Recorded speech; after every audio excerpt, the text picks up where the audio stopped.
So it's been about 2 weeks in the Model X once again for another Tesla service appointment that ended up being an extended stay. And I know a lot of folks are going to watch this and go, Eddie, you've had a lot of issues. How can you still be so positive about your EV experience and Tesla's build quality? I think it had not been for the excellent customer service and the explanations that had been given about why we were having some of the issues we were having really elevated our concerns. And although it has taken a while to get my vehicle back to where I feel like I won't be having to have these conversations with you anymore on this YouTube channel, I can actually have fun with some of the videos that I put together and they aren't service related.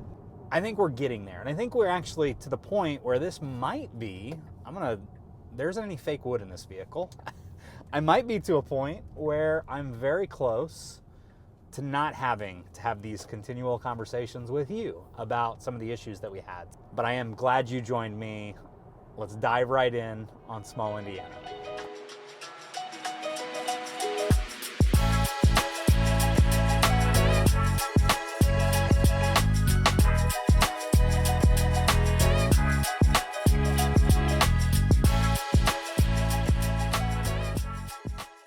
The plan of this video is not to rehash a lot of the stuff that I said in previous videos about this Model X loaner and the previous issues that we had. But if you're curious, you can check out this video on just exactly why it had an extended stay in the service center for just some body work that had to be done because of a potential leak. We're going through that process, and I notice that the right side back hatch window, essentially that tiny triangular window, not the passenger side or the rear seat side, but that tiny passenger triangle window on the right side was jetted out probably a full inch. I take the vehicle into Tesla service, lo and behold, the window would need to be replaced. It was going to have to be removed and a new window was going to have to be put in. During that repair, the Tesla Service Center in Indianapolis did a little bit of damage to the inside of my passenger rear door. Basically, they have to cut the window, and I understand, like, people are humans, right? I talk a little bit about like empathy and how people make mistakes, and we should be kinder to those folks that are in this service industry because they probably take it on the chin a lot, especially with Teslas and their known build quality. So they approached me in the service center and very awkward conversation, essentially, hey, we repaired the back window, but let me show you what happened. We did have a little bit of an issue during the repair. Our repair guy actually slipped a little bit and caused a little bit of damage. Now we did try to repaint that area, but it's not up to our standards. So we would like to send it to the body shop to make sure that it's back in perfect condition. This is just a freak thing, is they're repairing the window. They have to cut it out, so they're using a knife. And, sometimes you can slip and cause a little bit of damage. It wasn't major.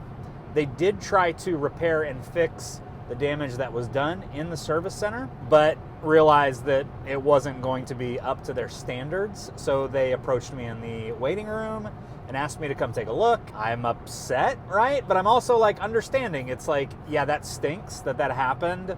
I'm a little bit worried about like what the repair might look like if you've got to dive into it. It is all they could do to essentially make me happy in the process, even though it was something that I had zero control over. But it happened, and it's over with, and they've had the vehicle for 2 weeks. It's finished. I am going to pick it up right now, which is why I decided to just film a short update video for you to kind of let you know what exactly happened, and maybe a little bit of a re-delivery window, thinking that this might be hopefully one of the last times I have to take my vehicle in for any type of body work or any type of major service that causes the car to be gone for 14 plus days. I'm very excited to get the Model Y back in my possession. Nothing against the Model X. I'm sure there are folks that absolutely love this vehicle. It's not for me. I'm excited to get it back. We'll have a little bit of celebration here at the end of this video as we pick the vehicle up. Fingers crossed, there aren't any issues that I can see when I do pick it up, but we'll kind of look at that, and I can explain a little bit more in detail once we have the vehicle on site to show you kind of where the damage was, what the repair looks like. I imagine it's perfect because, like I said, that back hatch came back and it was perfect. But I would like to not have any more of these service appointments.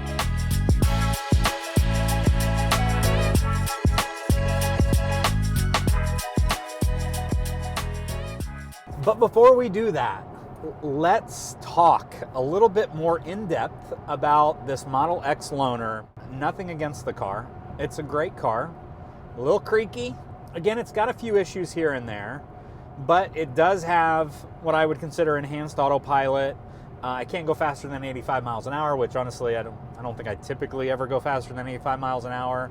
But I can dial things in on the highway, hit a few buttons and let it drive itself, which is fantastic, which allows me to be able to feel safe in filming some of these videos while I'm physically driving. I do not love the vertical screen. It's not for me, especially when you're watching videos. It's also some old technology, so it's extremely laggy, if I could say. I mean, it's a loaner. Don't get me wrong. Nobody paid for this vehicle. I am thankful that our service center offers a loaner. There are some other things that I have really noticed with the Model X and compared to my brand new Model Y. You know, obviously this vehicle has the ultrasonic sensors, the USS, essentially the radar, that provides really clean virtual environments so that when you're backing up or getting close to things, it will tell you how far away they are. Now, I will tell you that the Model Y and the vision system that I am used to is extremely accurate, but the Model X, when it's using the radar, is cleaner because there's smooth lines, there's not, you know, what I call the squigglies, and I honestly think that's just a UI thing. If you bring that into the vision system, you get rid of the squiggly and it's smoother. I think people have a much better experience with it, and I think you avoid those conversations of like, what in the world is what are my cameras seeing? And not necessarily what a radar might see, which is a very kind of smooth arc to the environment. This vehicle takes extremely long periods of time to charge. Now, it's just a small thing that we've kind of had to deal with. They have given this loaner provided with free supercharging miles, so I haven't had to pay a dime to charge, which is, like I said, excellent customer service. But it's just one of those things that I've noticed. You get into an older Tesla and you're like, man, the charging speeds, how did anybody live like this? But other than that, we're thrilled and grateful that we're able to have a vehicle and a loaner when our vehicle has taken this extended stay once again with Tesla.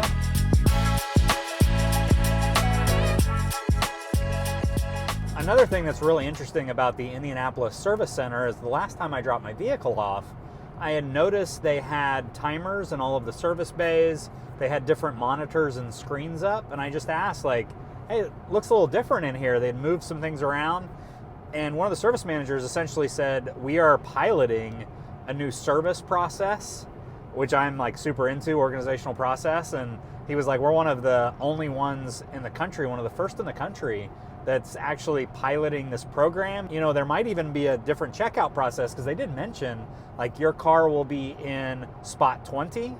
I've been to the Indianapolis Tesla Center numerous times. I've never seen spots numbered, so it'd be interesting to see what spot 20 is and where it might be, because I didn't notice that. So maybe this is part of that piloting process. Indianapolis Service Center has it going on. Like, they know exactly how to treat people in terms of customer service. They get you, prepared with all of the stuff that might happen. They're always communicating with every step of the way, and the process is always pretty clean. So to hear that even they know that there are ways that they can improve that process, I just don't know if there are other service centers out there that are putting that much time and effort into creating great experiences for customers. So I do think that, that's definitely an advantage I have living as close as I do to a Tesla service center that I think cares. That's interesting. I have not noticed this parking lot have numbers, but if you look at the numbers They do look like they've been there a while, but I can't really tell. So it does look like my car is in spot 20. So major pro tip, anytime you are in a rental vehicle or a loaner, make sure that you sign out of all of the apps, forget your device, delete your profiles. This is especially key in Teslas because there are a lot of things that you sign in and out of. I'm gonna be here a while because this screen is laggy. Back in our possession. So let me show you exactly where that damage occurred. And this was the window that was replaced. So we'll see if it recognizes me. Yep, I am your owner. And right here was where that damage had occurred.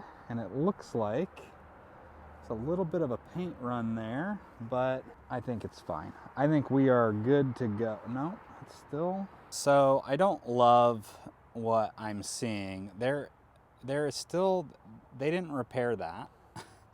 In fact, it doesn't look like they even touched that. And there's still a paint run here where they tried to repair. Now this looks good.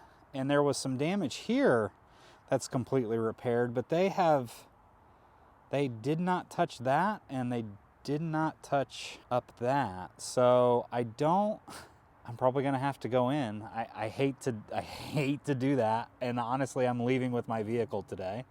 I'm gonna head in here and have a chat. I don't know where this discussion is gonna lead, but I don't love that there is still damage and still paint runs. I had it for 2 weeks. I'll update you. We'll see what happens. I had just missed the service folks. They left, I think, about 10 minutes ago. So not ideal situation. I'm excited to have my car back. It is on the inside of the door. Part of me is like, just mention it again. My excitement has turned into disappointment because they're probably going to want me to bring it back and send it back. I've almost had this car less time than they've had it in service. I don't know. It would be great content for the channel. Thank you everybody for joining for this exciting yet disappointing video and updates. But we are back in our car. I'm just gonna love what I have for now and see where the conversations lead with Tesla, and obviously update you guys. But I've got a lot of stuff I'd like to do in this car and move forward with and not have to worry about inside door damage. So that's the way we're gonna proceed. Thanks again for joining me on the Small Indiana channel. As always, like and subscribe to the content so I can continue to make videos, hopefully with my car in my possession.